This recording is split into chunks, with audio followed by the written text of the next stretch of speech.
नमस्कार बच्चों, UP Super TET के मैथमेटिक्स के सिलेबस को हम आगे बढ़ाते हुए आज आपके लिए बहुत ही इंपॉर्टेंट कॉन्सेप्ट लेकर आए हैं। बच्चों, यदि आपको हमारा चैनल पसंद है शाक्य एकेडमी फर्रुखाबाद, तो आप इसको लाइक करें, सब्सक्राइब करें और अपने जो भी दोस्त हैं, मिलने वाले हैं जो यूपी सुपरटेट की तैयारी में जुटे हुए हैं, उनको शेयर करें और बेल आइकन जरूर प्रेस करें, जिससे कि आपको हमारे सभी वीडियोस की अपडेट्स मिलती रहे। अभी तक हमने बच्चों जो भिन्न पर आधारित प्रश्न किए हैं और एलसीएम और एचसीएफ पर जो हमने क्वेश्चंस किए हैं वो शायद आपको समझ में आ गए होंगे और आपको यूपी टेट की परीक्षा में जो भी भिन्न पर आधारित और एलसीएम एचसीएफ पर आधारित क्वेश्चंस मिलेंगे उनको आप बहुत आसानी से कर देंगे, ऐसा मेरा विश्वास है। फिर भी यदि कोई आपको कठिनाई है तो आप हमारे व्हाट्सएप नंबर 9419254613 पर व्हाट्सएप मैसेज भेजें या कॉल करें और अपनी कठिनाई बताएं। हम आपको बहुत आसानी से आपकी प्रॉब्लम में मदद करेंगे और उसको सुलझा देंगे। बच्चों, आज की जो बहुत ही इंपॉर्टेंट कंसेप्ट है, इसमें बहुत कठिनाई होती है। बहुत सारे बच्चे कहते हैं कि सर ये क्वेश्चन हम नहीं कर पाते हैं, इसमें टाइम बहुत लग जाता है और इन क्वेश्चंस को करने में बहुत कठिनाई होती है, आंसर नहीं आता है और कई बच्चे तो कहते हैं ये सवाल होते ही नहीं उनसे। तो आज का वीडियो देखने के बाद आपको ये कंसेप्ट समझ में आ जाएगी, आपको इन क्वेश्चंस को करने में समय नहीं लगेगा और आपके क्वेश्चंस सही होंगे। आज के क्वेश्चंस को सॉल्व करने के लिए हम कुछ ट्रिक्स भी बताएंगे। उन ट्रिक्स से आपका श्योर शॉट होगा, क्वेश्चंस सारे हो जाएंगे। आपको कंसेप्ट समझने में पहले थोड़ी सी मेहनत करनी होगी। आइए हम कंसेप्ट को समझें। हम काम को, कार्य को एक इकाई मात्रा मानते हैं। मान लीजिए हमारा ये काम है, ये काम है, तो इस काम को हम एक काम मानते हैं। ये ध्यान रखिए, ये एक काम है। अभी काम कुछ भी हो, मकान बनाने का हो, खेत जोतने का हो, कुछ भी हो, काम हम उसको एक मानते हैं। ठीक है। अब इस एक काम को कोई व्यक्ति करता है। अब वो करता है तो मान लीजिए वो 10 दिन में करता है। सपोज करिए पहले दिन कुछ काम किया होगा, दूसरे दिन कुछ काम किया होगा, तीसरे दिन कुछ काम किया होगा, चौथे दिन कुछ काम किया होगा, 5वें दिन काम किया होगा, 6वें दिन किया होगा, 7वें दिन किया होगा, 8वें दिन किया होगा, 9वें दिन किया होगा और 10वें दिन उसने कार्य को समाप्त कर दिया होगा। तो ये जो कार्य कर रहा है, एक दिन में कितना कार्य कर रहा है उसको हम लोग निकालते हैं दिनों के हिसाब से। एक दिन में किया गया कार्य, एक दिन में किया गया कार्य, जितने दिन होते हैं उसको 1/, लिख देते हैं। इतना कार्य एक दिन में करता है।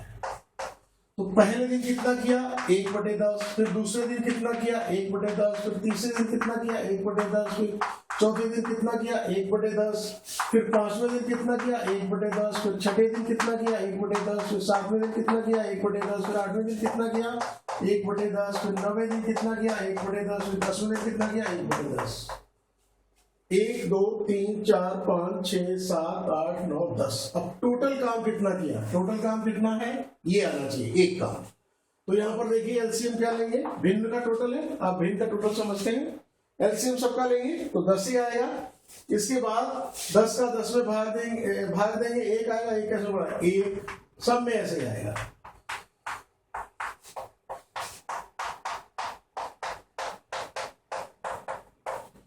एक 2 3 4 5 6 7 8 9 10। तो ऊपर का टोटल हुआ 10 और नीचे का है 10। इसको काटेंगे तो ये आएगा 1 और क्या आया, काम, क्योंकि ये काम था। 1/10 काम एक दिन का, 1/10 काम दूसरे दिन का, 1/10 काम तीसरे दिन का, 1/10 काम चौथे दिन का, 1/10 काम 5वें दिन का, 1/10 काम 6ठे दिन का, 1/10 काम 7वें दिन का, 1/10 काम 8वें दिन का, 1/10 काम 9वें दिन का, 1/10 काम 10वें दिन का। ये काम है, इसको हमने जब जोड़ा तो 10/10 काम आया, यानी कि एक काम। ये हमने वेरीफाई कर लिया कि एक काम को 10 दिन में करते हैं तो एक दिन में किया गया कार्य, ये इंपॉर्टेंट है। आपको एक दिन में किया गया कार्य पता होना चाहिए। और कोई उदाहरण ले लीजिए। मान लीजिए 15 दिन में कार्य पूरा होता है, तो एक दिन में कितना होगा बताइए। एक दिन का काम कितना होगा? एक दिन का काम कितना होगा भाई? तो हम लिखेंगे 1/15 काम। ठीक है, ये एक दिन का काम हो जाएगा। तो ये समझ में आ गया आपको। अब अगर इसको हम जनरलाइज कर दें, मान लो x दिनों में करते हैं तो x दिनों में पूरा करते हैं, x दिनों में पूरा करते हैं तो एक दिन का काम कितना होगा? आप बता दीजिए। आपको पता चल गया ना एक दिन का काम क्या होगा? जितने दिन है उसको 1/, एक दिन का काम कितना होगा? 1/x काम। ये जरा ध्यान रखने की बात है और ये बहुत इंपॉर्टेंट है, बहुत इंपॉर्टेंट है, बहुत इंपॉर्टेंट है। इस कंसेप्ट को समझ लीजिए। काम और समय के लिए एक ये कंसेप्ट, काम को एक इकाई मात्रा मानेंगे, और एक ये कंसेप्ट। ये दो कंसेप्ट समझने के बाद हम आगे की कंसेप्ट सीख सकते हैं और आगे की कंसेप्ट आपको आसान लगेगी। इसको रिवाइज करिए आप, बहुत अच्छा है, बहुत आसान है। ठीक है, इसके आगे हम इसी को आगे बढ़ाएंगे। मान लीजिए हमारे पास दो लोग हैं, ठीक है। मान लीजिए हमारे पास दो लोग हैं और दोनों के कार्य करने की निपुणता या क्षमता अलग अलग है, ठीक है। तो हम उनके काम का अनुपात निकाल सकते हैं। कैसे? देखिए, मान लेते हैं ए व्यक्ति है और इस ए व्यक्ति की निपुणता, कार्य करने की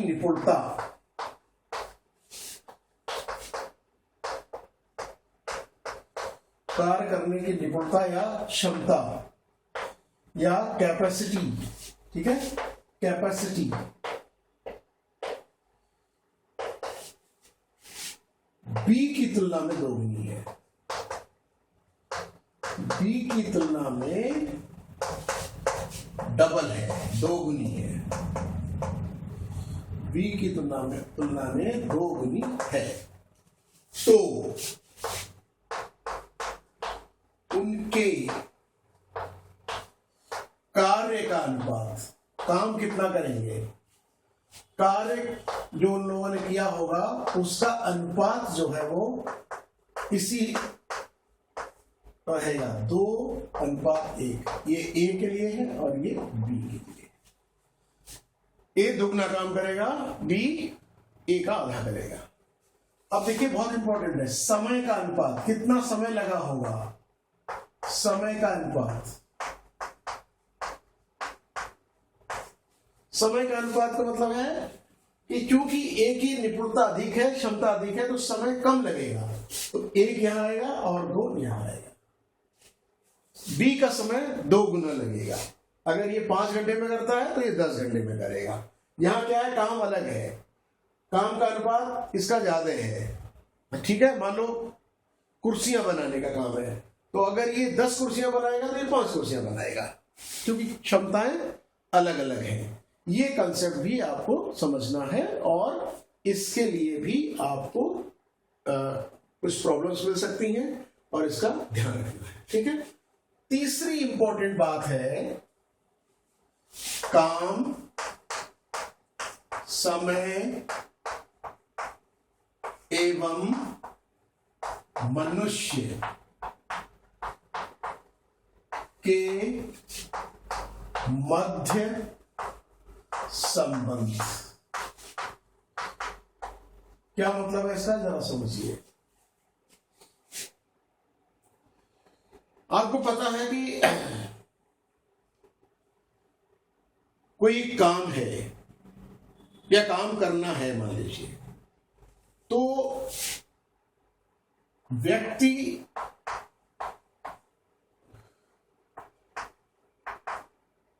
इसको हम पी से डिनोट करेंगे, पर्सन। जितने अधिक व्यक्ति होंगे उतना अधिक काम होगा, ठीक है। जितना अधिक व्यक्ति होंगे उतना अधिक काम होगा।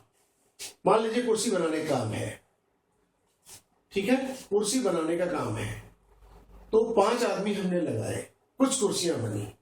अब हम 10 आदमी लगाएंगे तो कुर्सियां ज्यादा बनेंगी, सीधा संबंध है। देखिए, हमने कुछ व्यक्ति लगाए, ठीक है, मान लीजिए हमने 5 व्यक्ति लगाए और मान लीजिए 20 कुर्सियां बनी। 5 व्यक्तियों ने 10 कुर्सियां बनाई, ठीक है, उदाहरण है ये। 10 कुर्सियां बनाते हैं, 5 व्यक्ति 10 कुर्सियां बनाते हैं। अब मान लीजिए हम कर दें 20 व्यक्ति, तो कितनी कुर्सियां बनेंगी? इस 4 गुने हो गए तो इसका 4 गुना, 40 कुर्सियां बनेगी। ये समझ आ रहा है आपको?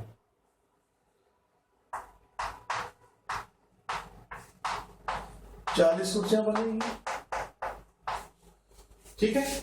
अब मान लीजिए हम 30 व्यक्ति कर दें तो क्या होगा? ये इसका 6 गुना हो गया, तो इसका 6 गुना 60 कुर्सियां बनेगी, सीधा संबंध में 60 कुर्सियां बनेगी। आ गया समझ में? तो इसका मतलब ये हुआ कि पर्सन का सीधा संबंध है वर्क से, ये है काम। और यहां काम क्या था हमारा? कुर्सी बनाने का, ठीक है। ये समझ में आ गया होगा आपको। अब दूसरा ये है कि अगर हम समय की बात करें, काम हम फिक्स कर रहे हैं, 10 कुर्सियां बनानी है, ठीक है। 10 कुर्सियां बनाने के लिए मान लीजिए समय लगता है, 5 व्यक्ति 10 कुर्सियां बनाते हैं मान लो 2 दिन में, ठीक है। अब हम अगर 10 व्यक्ति लगा दें और 10 ही कुर्सियां बनानी हो तो क्या 1 दिन में बनेगी? बोलिए, नहीं बनेगी।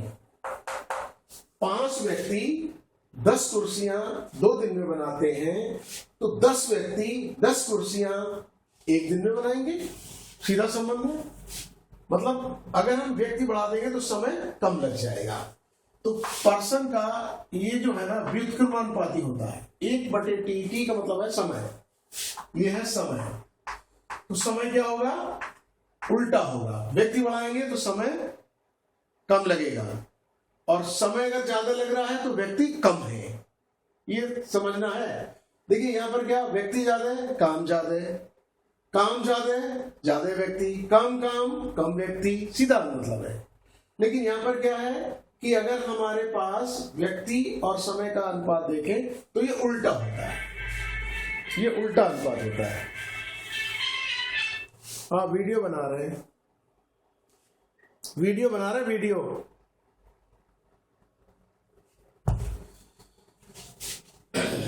ठीक है। तो इनको अगर हम कंबाइन कर दें, ये मान लीजिए एक समीकरण है और ये मान लीजिए दूसरा समीकरण है, इन दोनों को एक साथ लिखें तो ऐसा लिखेंगे, ठीक। और यहां पर अगर हम कोई कांस्टेंट मान लेते हैं, के मान लेते हैं, तो PT/W बराबर हो जाएगा के, कांस्टेंट। यह ध्यान रखना है। कांस्टेंट से मतलब ये हो जाएगा कि अगर हम इनका अनुपात ध्यान में रखें, मतलब अगर हम P1 लिखें, T1 लिखें अपॉन W1 तो ये बराबर हो जाएगा P2 T2W, ठीक है। ये संबंध इसको समझते हैं, ये समीकरण बड़ा इंपॉर्टेंट समीकरण है। यहां पर है, मान लीजिए 10 आदमी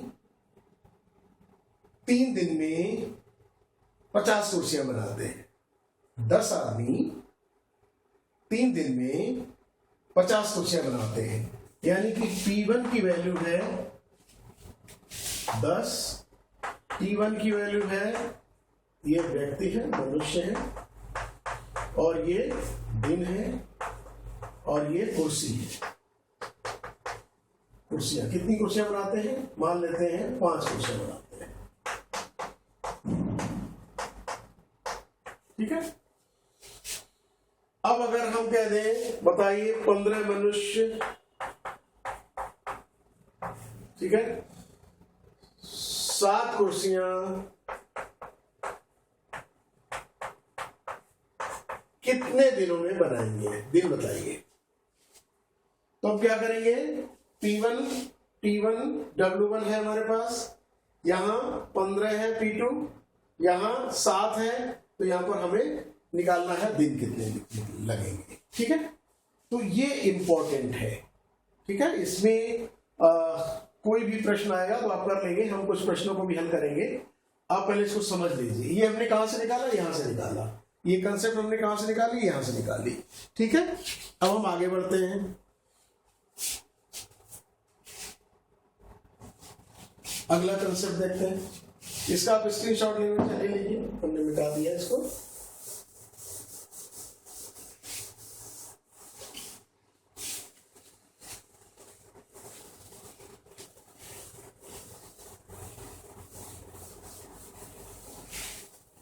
इस पर आधारित हम प्रश्न करेंगे, जो हमने सूत्र अभी निकाला, जो हमने संबंध अभी निकाला, इस पर हम लोग प्रश्न करेंगे और प्रश्न आप ही करेंगे, आपको समझ में आ जाएगा, आप बहुत आसानी से सवाल कर पाएंगे।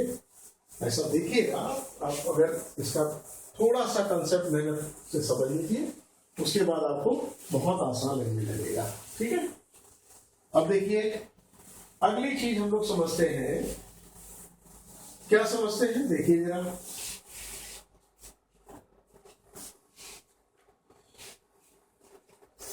विभिन्न राशियों के बीच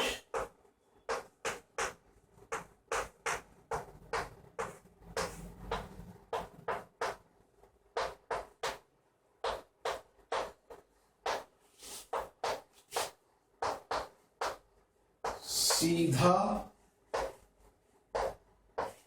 एवं व्युत्क्रमानुपाती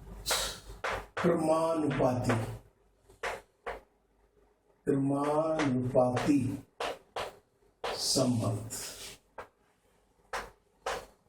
व्युत्क्रमानुपाती का मतलब होता है उल्टा। ठीक है, एक चीज घटेगी तो दूसरी बढ़ेगी। ये कौन कौन सी राशियां हैं उनको हम लोग ले लेते हैं। पहली राशि मान लेते हैं हम लोग काम। पहली राशि जो हम लोग लेते हैं काम व व्यक्ति, काम एवं व्यक्ति। ठीक है, मान लीजिए अधिक काम करवाना है हमें, अधिक काम, अधिक व्यक्ति लगेंगे।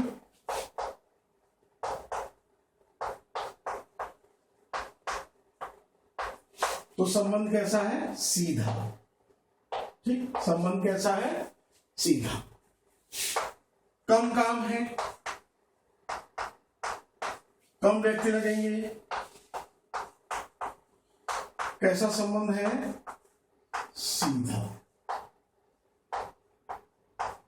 ठीक है, दूसरा है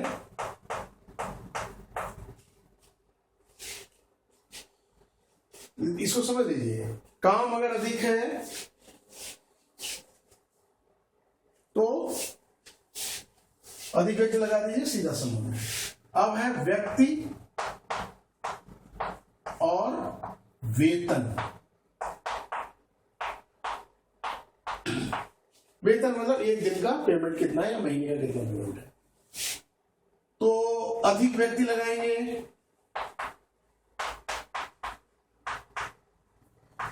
हमें अधिक वेतन देना पड़ेगा।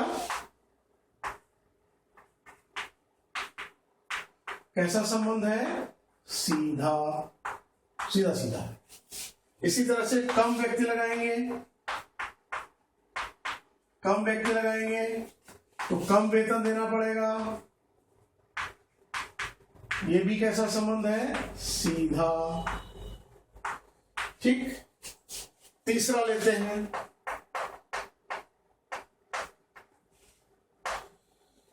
इसको समझ लीजिए पहले। व्यक्ति और वेतन में क्या संबंध है, अगर अधिक व्यक्ति लगाए तो अधिक वेतन, सीधा संबंध। कम व्यक्ति लगाए तो कम वेतन, सीधा संबंध। ठीक है, ये भी आप समझ गए होंगे। काम और समय, तीसरा है काम एवं समय में संबंध। यहां भी था में संबंध। ठीक है। काम और समय, अगर काम अधिक है, अधिक काम तो अधिक समय,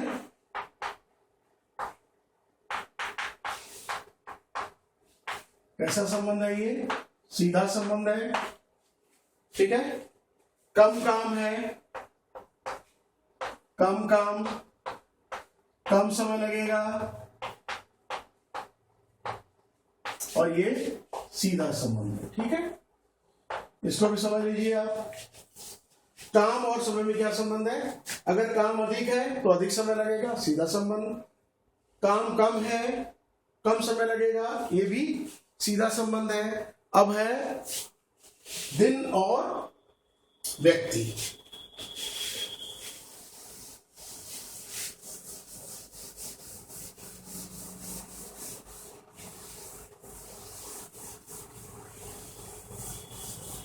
दिन और व्यक्ति में संबंध।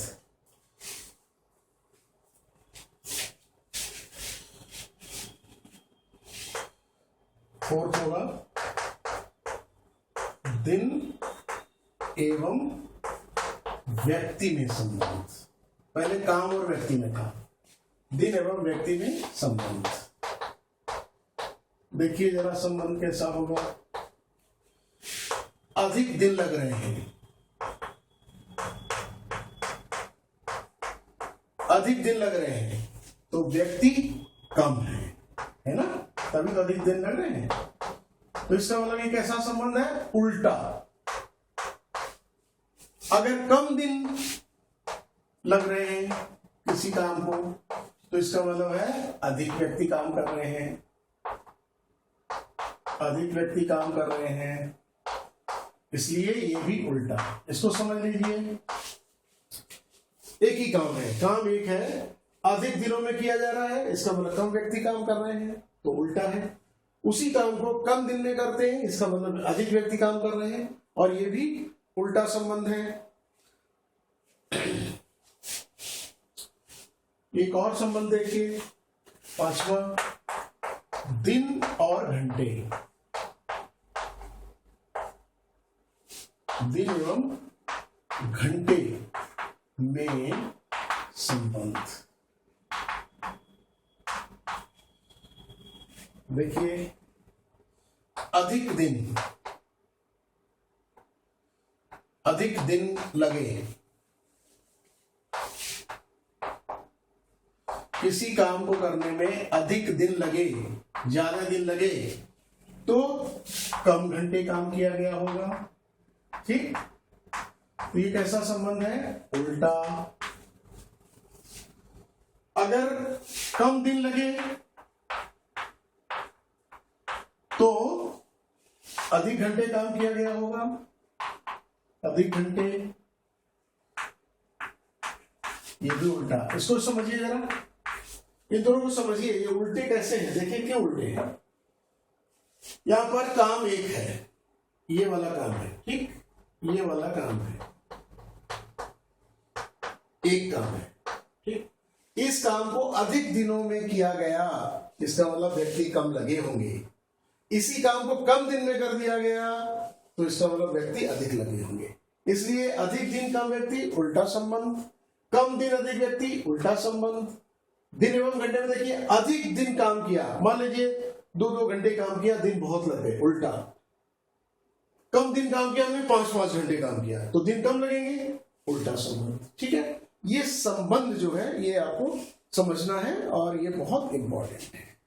अगली कंसेप्ट देखते हैं। अगली कंसेप्ट तो बहुत ही इंपॉर्टेंट है, बहुत ही इंपॉर्टेंट, मोस्ट इंपॉर्टेंट। कैसे इंपॉर्टेंट है देखिए जरा। आपने ऐसे प्रश्न बहुत देखे होंगे और शायद आपको कठिन लगते होंगे। आज आपकी वो कठिनाई दूर होने वाली है। अगर ये वीडियो आपने ध्यान से देखा और समझ लिया, और अगर कोई कठिनाई हुई और व्हाट्सएप पर संपर्क कर लिया, तो ये कठिनाई आपकी आज ही दूर हो जाएगी। देखिए क्या है कंसेप्ट। मान लीजिए ए कोई व्यक्ति है, ये किसी कार्य को 10 दिन में करता है,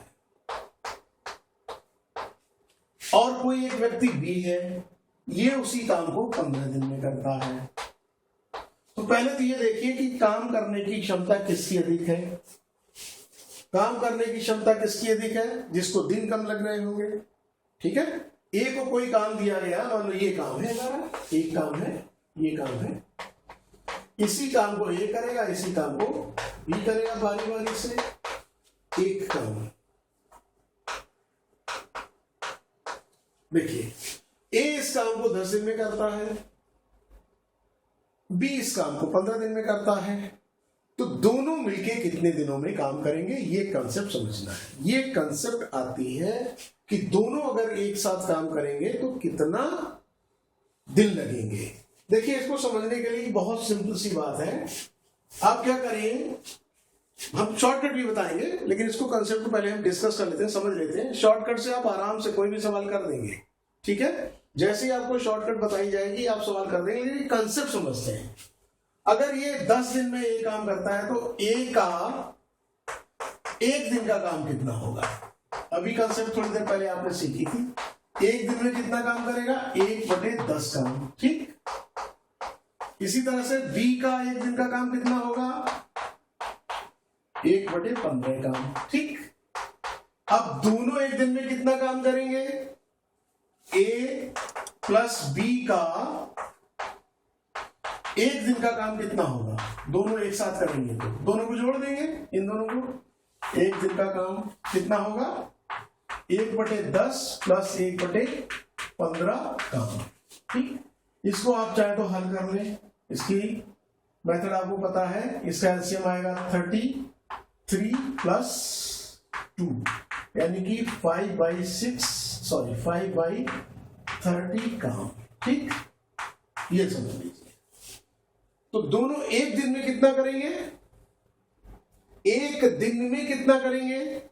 ठीक, अब एक दिन में इतना काम करेंगे, तो आप ऐसा भी कह सकते हैं कि 5/30 काम कितने दिनों में करते हैं, एक दिन में। ठीक, दोनों ए और बी, ए और बी इसको केवल इधर से लिख रहे हैं, एक दिन का काम इतना है तो इतना काम एक दिन का, ऐसे लिख रहे हैं। 5/30 काम एक दिन का, तो एक काम कितने दिन में करेंगे, एक काम करेंगे, इसका उल्टा हो जाएगा, 1/5/30 यानी कि 30/5 यानी